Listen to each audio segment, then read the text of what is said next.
इसी पर चर्चा करने के लिए हमारे साथ हमारे तमाम मेहमान जुड़ चुके हैं। बीजेपी का पक्ष रखने के लिए रमाकांत मिश्रा हमारे साथ जुड़े हुए हैं, कांग्रेस का पक्ष रखने के लिए आतिश भारद्वाज हमारे साथ जुड़ चुके हैं और सुधीर सोनी राजनीतिक विश्लेषक के तौर पर हमारे साथ जुड़ चुके हैं। मैं वोटर वेरिफिकेशन लिस्ट पर आऊं उससे पहले आतिश भारद्वाज जी, मेरा सबसे पहला और सटीक सवाल आपसे यह रहने वाला है कि तस्वीरें जो हैं वो सामने आई हैं प्रदर्शन की, और वहां पर यह देखा गया है कि कन्हैया कुमार और पप्पू यादव को राहुल गांधी के साथ चढ़ने नहीं दिया गया। विपक्षी भाजपा सरकार लगातार इसको लेकर के भाजपा के नेता जो है वो आप पर हमलावर नजर आ रहे हैं सर। भारतीय जनता पार्टी को तो शायद इसमें ज्यादा तकलीफ नहीं होनी चाहिए। इलेक्शन कमीशन का काम है, इलेक्शन कमीशन से आपत्ति दर्ज करा रहे हैं, लेकिन जब इलेक्शन कमीशन से कोई बात करते हैं तो जवाब भारतीय जनता पार्टी देती, ये दिक्कत का विषय है।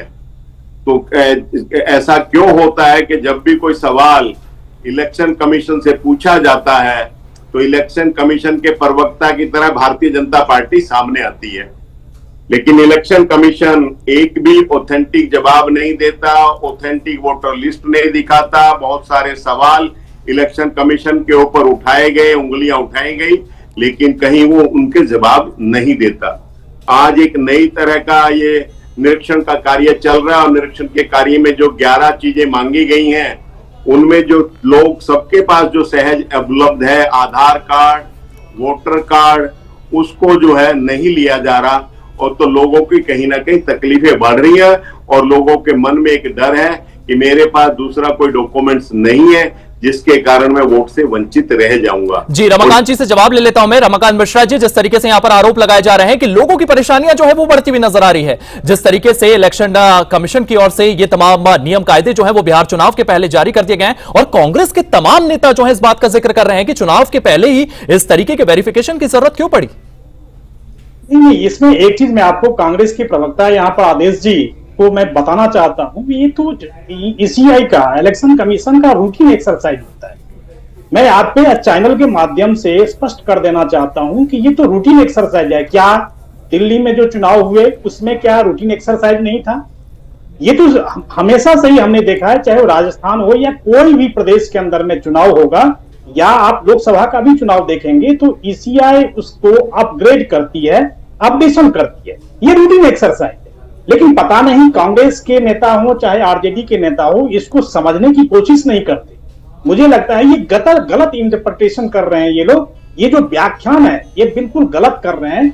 लेकिन अब अभी आदेश जी ने अभी एक चीज कहा, जो कि मैं ईसीआई का प्रवक्ता होने के तौर पर हम जो है सो हम लोग भाजपा के नेता हम लोग बोलने लगते हैं। मैं इनको कहना चाहता हूं कि जब भाजपा का नाम आप घसीटते हैं तो हमें उसका जवाब देना पड़ता है।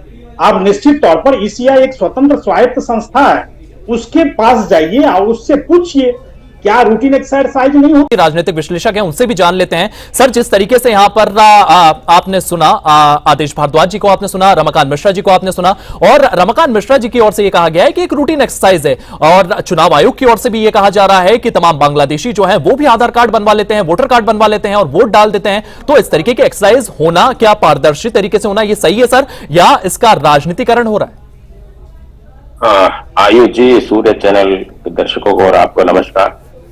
पहली बात तो स्पेशल इंटेंसिव रिवीजन जो SIR की जिसकी हम बात कर रहे हैं, ऑफ कोर्स ये एक इलेक्शन कमीशन जो कि एक संवैधानिक संस्था है, और आर्टिकल 326 के अंदर सेक्शन 16 में इनको ये अधिकार है कि वोटर लिस्ट को अपग्रेड करना, तो जो कोई गैर कानूनी काम नहीं कर रहे हैं, बिल्कुल एकदम संवैधानिक कार्य कर रहे हैं। लेकिन सवाल इस चीज का तय होता है कि अभी लोग, ये कोई SIR पहली बार नहीं हुआ। 51 के जब इलेक्शन हुए थे, उसके बाद 52 में हुआ, 56 में हुआ, 57 में हुआ, 61 में हुआ, 65 में हुआ, 66 में हुआ, 83-84 में हुआ, 87 में हुआ, 92, 93 से लेकर 2003 तक हुआ। तो ऐसा नहीं कोई कर रहे हैं। अभी जब लोकसभा के इलेक्शन हुए उसमें कितना समय हुआ 2024 में से अब तक? तो जिस तरह से ग्राउंड पे, जिस तरह से क्षेत्र में, जिस तरह से लोगों के बीच में भ्रामक, अभी आदेश जी ने एक बड़ी अच्छी बात कही कि अभी ग्राउंड पर इलेक्शन कमीशन के जो ब्लॉक लेवल ऑफिसर जाते हैं उनको ये कहा गया कि 11 डॉक्यूमेंट आप दीजिएगा तो आपका फॉर्म लिया जाएगा। करीब टोटल वोट 7.9 करोड़ है, जिसमें 2003 से, ये 2003 का मानक डेट रखा है, जिसमें 4.96 है जो अपना इन्यूमरेशन फार्म जमा करेंगे। उस फार्म के साथ इन्होंने 11 डॉक्यूमेंट्स मांगे। पहले ये कहा गया कि ये डॉक्यूमेंट्स आपको 25/7 तक जमा करने हैं और बिना डॉक्यूमेंट्स के कोई फार्म नहीं लिया जाएगा। अभी 3 दिन पहले ये कहा गया अब बिना फार्म के, क्योंकि जिस तरह के डॉक्यूमेंट्स, अब आधार, मैं भी आधार को कोई डॉक्यूमेंट अथेंटिक नहीं मानता, उसको हटा दिया क्योंकि सिंदूर में, बंगाल में, आसाम में बहुत सारे फर्जी आधार मिले। तो बहुत सारे गवर्नमेंट के डॉक्यूमेंट जो इससे वेरिफिकेशन हो सके वो सरकार ने मांगा, सरकार का काम है, वो चाहिए भी। लेकिन जिस तरह का इलेक्शन कमीशन को ही नहीं पता है कि किस तरह से इसकी SIR कराई जानी है, BRO को नहीं पता है, ERO को नहीं पता है, BLO को नहीं पता है, तो अभी जो मतदाता है, आप देखिए बिहार के अंदर करीब 2 करोड़ मतदाता ऐसे हैं जिनके पास में कम्युनिकेशन का कोई लेवल नहीं है, कोई इंतजाम नहीं, जिनके पास कोई मोबाइल नहीं है, जिनके पास कोई सुविधा, तो उनको इतने शॉर्ट जी लगातार इसको लेकर के चर्चाएं होना चाहिए कि वो किस तरीके से कम्युनिकेट करेंगे और किस तरीके से रजिस्ट्रेशन कराएंगे। आदेश भारद्वाज जी, जिस तरीके से एक तरफ आपकी पार्टी जो है वो प्रदर्शन करती हुई नजर आ रही है और यहां पर 7 शहरों में ट्रेन रोकी गई है, 12 नेशनल हाईवे जाम कर दिए गए हैं। सर, जो आम आदमी उन ट्रेनों से ट्रेवल करते हैं, जो लोग वहां पर सड़कों से ट्रेवल करते हैं, उनको समस्या का सामना करना पड़ रहा है। सर, इस तरीके का प्रदर्शन क्यों? इस तरह का प्रदर्शन ये दिखाता है कि लोगों के अंदर कितना बड़ा रोष है और सरकार को इसको सीरियसली लेना चाहिए। सच्चाई ये है कि इलेक्शन कमीशन की जब साइट के ऊपर जाते हैं तो वहां पे आधार कार्ड दिखाया जा सकता है, उसको रखा गया है, पहचान पत्र को रखा गया है, लेकिन ये जो नया फार्म दिया है, ये फार्म में उसको मान्यता नहीं है। तो ये इस तरह का छल कपट क्यों? एक चीज इलेक्शन कमीशन की वेबसाइट पे है, लेकिन इस फार्म के लिए वो लागू नहीं है। आप खोलिए इलेक्शन कमीशन की वेबसाइट जो है, तो इलेक्शन कमीशन ही जो है कहीं ना कहीं लोगों का ये मानना है कि वो बीजेपी का हेडक्वार्टर बन गया है, बीजेपी के इशारे पे काम करता है। लोगों के अंदर ये डर है कि जिस तरह से महाराष्ट्र के अंदर इलेक्शन कमीशन ने जितना अडल्ट पॉपुलेशन है उससे लाखों लोग ज्यादा वोटर बन जाते हैं, 30 लाख के करीब लोग ज्यादा वोटर बन जाते हैं अडल्ट पॉपुलेशन से ज्यादा। लेकिन इसीलिए जब इलेक्शन कमीशन से हम उसकी वोटर लिस्ट मांगते हैं, जिन लोगों को एनरोल किया उनको मांगते हैं, तो इलेक्शन कमीशन देता नहीं है। तो ये जो इलेक्शन कमीशन का दोहरा रवैया है कि जब कोई चीज मांगी जाती है उसको देता नहीं है, और इलेक्शन के जो डॉक्यूमेंट्स हैं, चुनाव प्रक्रिया के जो डॉक्यूमेंट्स 1 साल तक सेव करके रखने थे, अब सरकार ने नियम बदल दिया, 45 डेज तक रखे जाएंगे। आदेश भारद्वाज जी, क्योंकि मैंने आपसे आम जनता की एक आवाज पूछी थी, आम जनता लगातार इस प्रदर्शन के चलते वहां पर परेशान हुई है, लेकिन मैं रमाकांत मिश्रा जी से आपका जवाब ले लेता हूं। रमाकांत मिश्रा जी, क्योंकि जिस तरीके से मैंने आदेश भारद्वाज जी से भी ये चीज पूछी थी कि ट्रेनें रोकी गई है, सड़क जो है वो जाम की गई है, आम जनता बिहार में लगातार परेशान नजर आई है, क्योंकि मैं लगातार तस्वीरें देख रहा था और इन तस्वीरों में मैंने देखा कि आरजेडी के तमाम जो कार्यकर्ता हैं वो ट्रेन रोके हुए वहां पर खड़े हुए, लोग परेशान हो रहे हैं, इस पर आपकी राय? देखिए आयुष जी, इनको जनता से कोई मतलब नहीं है, आप इनसे पूछ लीजिए। आप जनता की परेशानी इनको मतलब ही नहीं है। आपने संजीवी एक्सप्रेस रोक दिया, आपने नमो भारत ट्रेन आपने रोक दिया, आप सड़क जाम करके बैठे हुए हैं, आपने नेशनल हाईवे जाम करके रख दिया। इनको जनता की परेशानी आप ही के चैनल के माध्यम से मैं मतलब ये सुन रहा था मैं, जहां पर एक महिला ने इनको गुजारिश किया प्रदर्शनकारियों से, लेकिन उन्होंने रास्ता नहीं दिया। बड़ा ही दुर्भाग्य का विषय है जो कि इस देश के अंदर में भी अभी ऐसे पार्टियां हैं, ऐसे कार्यकर्ता हैं जो मुझे लगता है कहीं ना कहीं अपनी राजनीति चमकाने के लिए इस तरह की परेशानियों से इनको कोई मतलब नहीं है। दुर्भाग्य है इस देश का। लेकिन मैं एक चीज जरूर यहां पर कहना चाहता हूं, जो कि जिन्होंने भी ईसीआई का अभी फिर बार बार भाजपा का नाम लेकर के ये नाम घसीट रहे हैं, तो फिर हम कहेंगे, तो फिर ये इन्होंने कहा जो कि ईसीआई के प्रवक्ता के रूप में बोलते हैं। मैं कहता हूं आप ईसीआई से 50 सवाल करिए, आप उसमें कहीं कोई भाजपा आपको रोकने के लिए थोड़ी जाती है। लेकिन जो वाजिब चीज है, देखिए बिहार के अंदर में इनको पता है कि इनका ग्राउंड क्या है, इनको पता है 2020 के अंदर में इनकी क्या हालत हुई थी।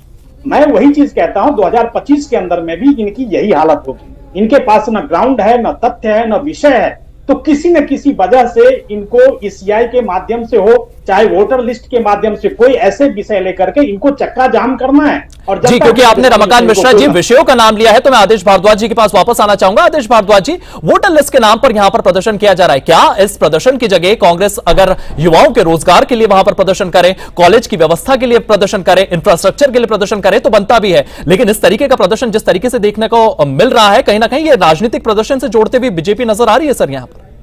आयुष पाल जी, थोड़ा सा अपने पत्रकारों से जो फील्ड में काम कर रहे हैं उनसे पूछिए, 25 करोड़ लोग आज देश के अंदर हड़ताल पे हैं। अरे सर, तो है तो इसी मुद्दे को लेकर के प्रदर्शन करना चाहिए ना, आप तो वोटर लिस्ट को लेकर के प्रदर्शन कर रहे हैं, आप तो आम आदमी की आवाज ही नहीं उठा रहे हैं फिर।